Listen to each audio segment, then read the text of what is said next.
받을 하나님의 말씀은 신명기 25장 1절에서 19절까지의 말씀입니다. 신명기 25장 1절에서 끝절까지의 말씀 찾으셨으면 교독합니다. 제가 먼저 있습니다. 사람과 사람 사이에 시비가 생겨서 재판을 청하거든 재판장은 그들을 재판하여 의인은 의롭다 하고 악인은 정죄할 것이며 악인의 대문이 합당하거든 재판장은 그를 들게 하고 그 죄의 본인을 자라 지어수이 자기 앞에서 때리게 하라. 40가지 때리거니와 그것을 넘기지는 못할지니 만일 그것을 넘겨 과다히 때리면 내가 내 형제를 천히 여김을 받게 할까 하노라. 형제가 동거하거든 그 중 하나가 죽고 아들이 없거든 그 죽은 자의 아내는 나아가서 타인에게 시집가지 말 것이요 그 남편의 형제가 그에게로 들어가서 그를 취하여 아내를 삼아 그의 남편의 형제된 의무를 그에게 행할 것이요 그 여인이나 첫 아들로 그 죽은 종들의 후사를 죽게 하여 그 이름을 이스라엘 중에서 끊어지지 않게 할 것이니라. 그러나 그 사람이 만일 그 형제의 아내 취하기를 즐겨하지 아니하거든 그 형제의 아내는 그 성문 장로들에게로 나아가서 말하기를 내 남편의 형제가 그 형제의 이름을 이스라엘 중에 있기를 싫어하여 남편의 형제된 의무를 내게 행치 아니하나이다 할 것이요 그 성읍 장로들은 그를 놀렸다가 이럴 것이요 그가 이미 정한 뜻대로 말하기를 내가 그 여자 취하기를 즐지 아니하노라 하거든.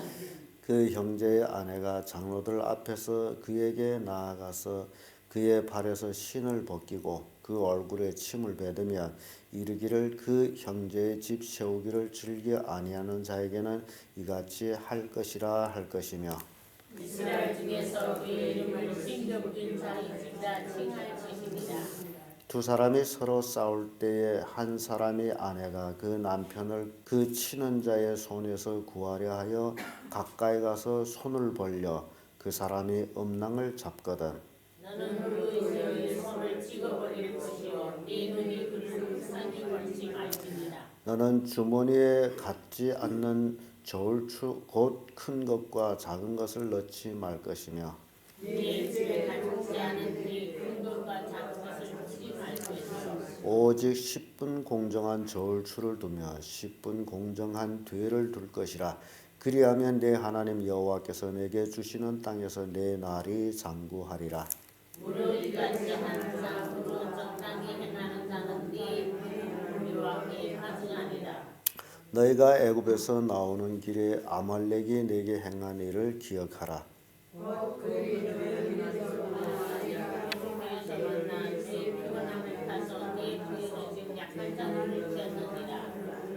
다 같이 그러므로 내 하나님 여호와께서 내게 주어 기업으로 얻게 하신 땅에서 내 하나님 여호와께서 너로 사면에 있는 모든 대적을 벗어나게 하시고 내게 안식을 줄 때에 너는 알라 이름을 제 하나에 도말하라 너는 잊지 말지니라. 아멘. 이 말씀으로 대인관계의 공정한 법 제목으로 말씀을 나누겠습니다.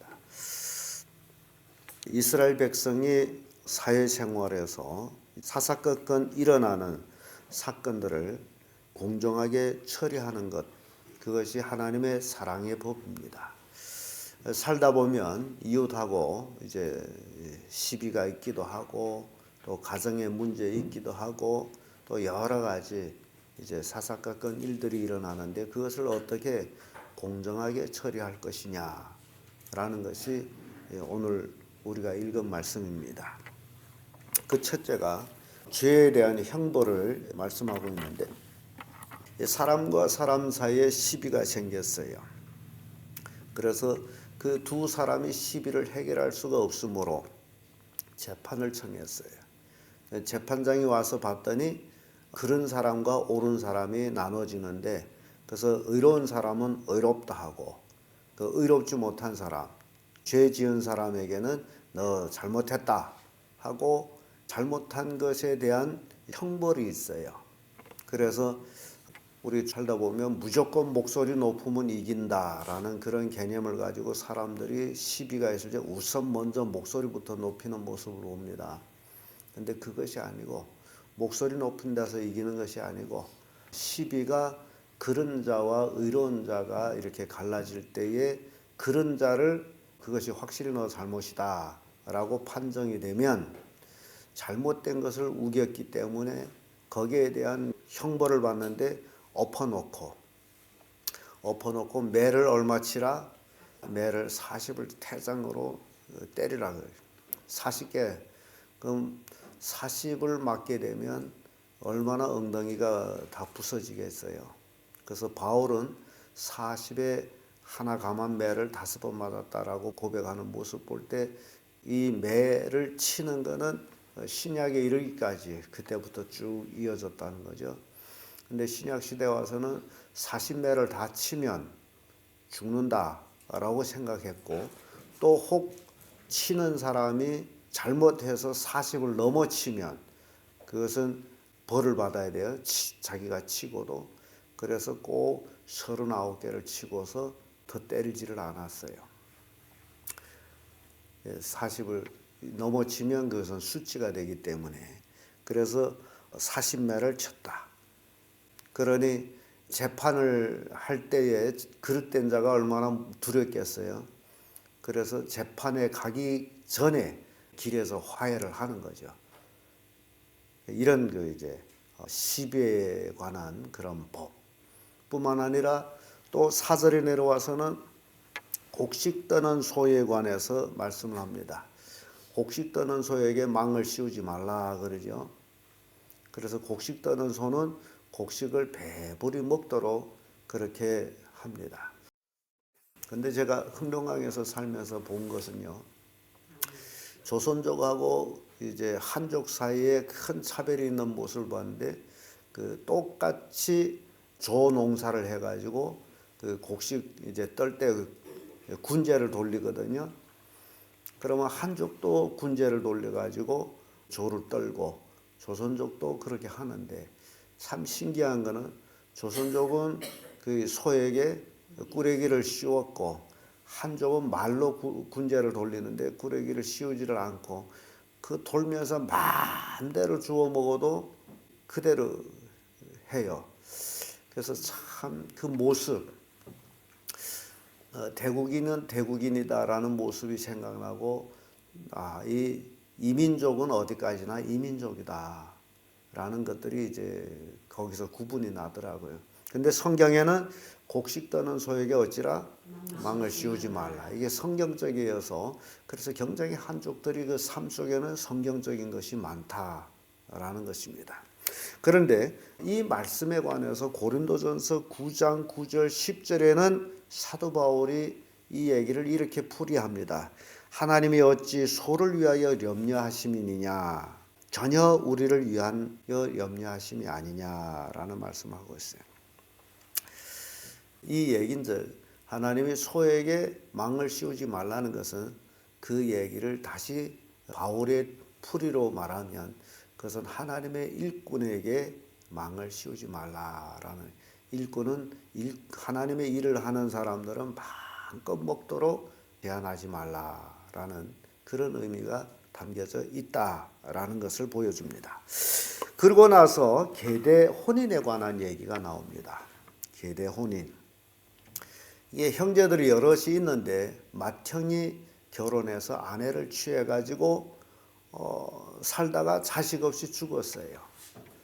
그러면 그 아내 된 자는 다른 사람한테 시집가지 말고 남편한테서 죽었으므로 남편이 죽었으므로 이제 자유잖아요. 얼마든지 다른 사람한테 시집갈 수 있는데 다른 사람한테 가지 말고 그 동생들이 그 형수를 취해서 아내를 삼아라라는 그런 말씀이에요. 이걸 계대 혼인이라고 그럽니다. 원인은 왜 이런 그 발상이 일어나느냐? 이스라엘 백성은 가나안 땅을 이렇게 아비로부터 기업을 이렇게 이어받았어요. 그런데 자식이 없으면 그 기업이 딴 사람한테로 넘어갑니다. 딸이 있어도 그 기업을 이어받을 수 있는데 아들, 딸이 없이 생과부게 되면 그 기업이 딴 사람한테 넘어가는데 하나님께서는 그걸 원치 않으시기 때문에 기업이 이어져야 되기 때문에 그래서 계대 혼인을 말씀을 하고 있어요. 동생이 형수를 취해서 아내를 삼아서 아이를 낳게 되면 첫 아이는 형님의 이름으로 그 아이가 기업을 이어받게 돼요. 두 번째 아이부터 자기 아이가 되는 거죠. 이게 계대 혼인입니다. 그런데 이 형제들이 이 형수가 싫어서 아내를 맞이하기 싫다라고 마음을 굳게 하게 되면 형수는 이제 장로들한테 가 얘기하고 장로들은 그 형제들 데려다 타일르고 그래도 아니다 하게 되면 그 신발을 뺏기고 그 얼굴에 침을 뱉는다. 그래서 그의 이름이 신발 벗기운 자, 형제의 기업을 잊지를 원치 않는 자라는 불미스러운 이름을 가지게 되죠. 이게 계대 혼인이라는 겁니다. 근데 성경에 이 계대 혼인이 몇 번 나와요. 그 첫째가 창세기에서 나오는데 유다가 자기 아들, 큰아들 엘을 위해서 며느리를 삼았는데 그 며느리 이름이 다말이에요. 근데 엘 하게 되면 그 이름이 하나님이라는 말이거든요. 참 이름도 대단하게 지었어요. 그런데 그 엘이 하나님 앞에 악을 행했어. 하나님이 그를 쳐서 죽였어요. 그래서 유다는 큰아들이 장가 들고 얼마 안 돼가지고 죽었어요. 자식 있어요? 없어요? 없이 죽었어요. 그래서 유다가 계대 혼인 방법으로 그 둘째 오난을 다말에게 남편으로 주었어요. 둘째 오난이 다말을 취해가지고 이제 첫날 밤을 치르는데 이 오난이 생각해 보니 이게 다말이 임신해서 아이를 낳게 되면 형이 아이가 된다. 그래가지고 밖에다가 설정을 해요. 임신하지 못하게. 그래서 그것이 또 하나님 보기에 악이므로 또 오난도 하나님이 쳐 죽여요. 그래서 유다는 다말 때문에 아들 둘을 잃습니다. 아들 둘이나. 그래서 셋째 아들 세라가 있는데 다말을 보고 너 집에 가 있어라. 이제 셋째가 크게 되면 나한테 줄게. 그래서 다말은 본가로 돌아갔어요. 집에 가서 기다려도 이제 오나는 성인이 됐는데 자기에게 남편으로 주지를 않아. 그래서 유다는 걔네 또 세라를 다말에게 남편을 주었다가 그도 죽으면 어떻게 하냐. 그래서 감히 주지를 못하는 거예요. 그러니까 다말은 다말대로 남편을 이제 얻어야 아이를 낳게 되잖아요. 그래서 다말이 암만 기다려도 안 되니 듣자니 시아버지가 어디 양털 깎으러 간다라는 소문을 듣고 그 길녘에 기생옷을 입고 딱 있다가 시아버지를 꼬셔가지고 시아버지를 남편으로 삼죠. 그래서 이제 아이를 낳습니다. 그래서 베레스, 세라, 쌍둥이를 낳습니다. 결국 그리스도의 조상을 낳게 되죠. 이게 유다의 그 계대 혼인에 관한 이야기입니다. 두 번째로 계대 혼인에 또 룻이 나옵니다. 나옴이 며느리로 있던 룻. 그래서 모압 땅에서 베들레헴에서 양식을 준다는 얘기 듣고 돌아가는 길에 나오미가 그런 얘기해. 내가 소망이 있어서 오늘 밤 남편을 두어서 아이를 낳는다 하자. 그리 한다 할지라도 어찌 너희가 그 아이를 기다리겠느냐. 나이 차이가 기가 막히잖아요. 그래서 너희들이 가서 제가 하거라. 근데도 룻은 끝까지 죽는 일 외에는 시어머니하고 떨어지지 않는다라고 해서 시어머니를 따라서 베들레헴으로 돌아오죠. 근데 거기에 나오미 가정에 기업을 물을 자가 가까운 친척, 형제가 없으면 가까운 친척이 또 그 계대 혼인을 해야 되거든요. 그 중에 보아스라는 사람이 나옵니다. 그래서 결국 룻은 보아스와 결혼하죠. 보아스가 기업을 물을 자로서의 결혼이에요. 룻이 좋아서가 아니고, 물론 룻이 시부모에게 공양을 잘하고 이제 좋은 이름을 듣지만은 보아스가 룻하고 결혼은 바로 그 기업 물을 자. 그래서 룻하고 결혼해서 보아스가 아이를 낳죠. 오벳을 낳죠. 그 오벳이 이새를 낳죠. 이새가 다윗을 낳죠. 이렇게 계대 혼인에 관한 성경 이야기가 나옵니다. 그래서 이런 계대 혼인을 통해 가지고는 하나님의 놀라운 축복이 임했다라는 사실이에요. 이게 계대 혼인입니다. 그리고 나서 이웃과의 싸움에 관한 이야기가 나옵니다. 그 싸움의 이야기가 나오는데 남편이 다른 사람하고 막 싸우는데 남편이 막 이제 맞고 지는 것 같아요. 그래서 그것을 아내가 보다가 달려가서 남편을 치는 남자의 음낭을 쥐어 당겼어요. 이런 사건이 있다 할 적에는 그 여인의 손을 잘라버리라 라는 아주 엄한 판결이 떨어집니다.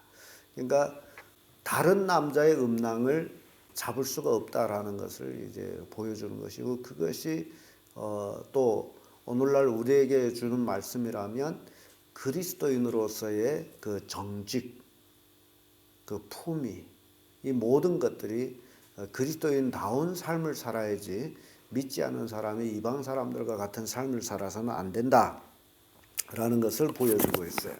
그러고 나서 추에 관한, 추와 되에 관한 이야기가 나옵니다. 공정한 추. 저울추 2개를 쓰면 어떻게 될까요? 지금은 뭐 다 전자추를 써가지고 지금도 전자추를 써도 그 장사꾼들이 술수를 쓰고 있다고 그러는데, 옛날에는 다 추가 있는 저울을 썼죠. 근데 저울추 겉모습은 똑같지만은 저울추에 보면 이렇게 흰 점이 있어요.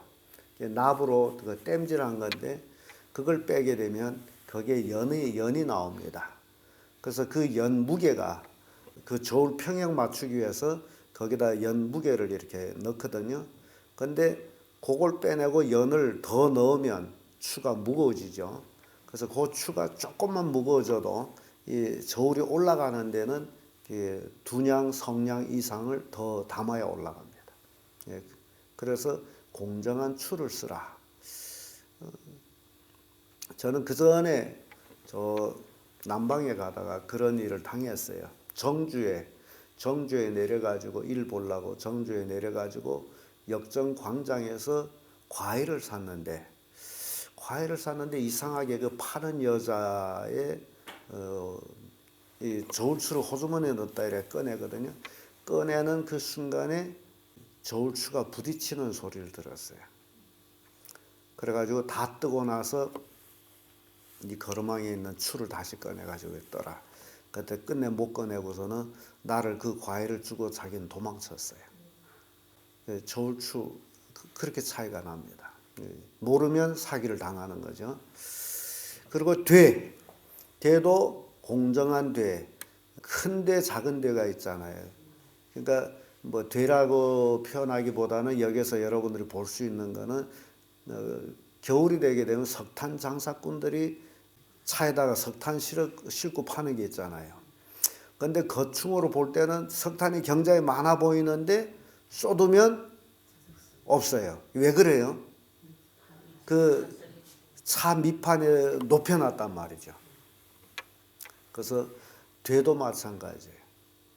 그 밑판을 놓고 하거나 빼고 하거나 이렇게 차이가 나요. 겉모습은 같다 할지라도 밑판의 그 높이와의 그렇게 차이가 나는 거예요.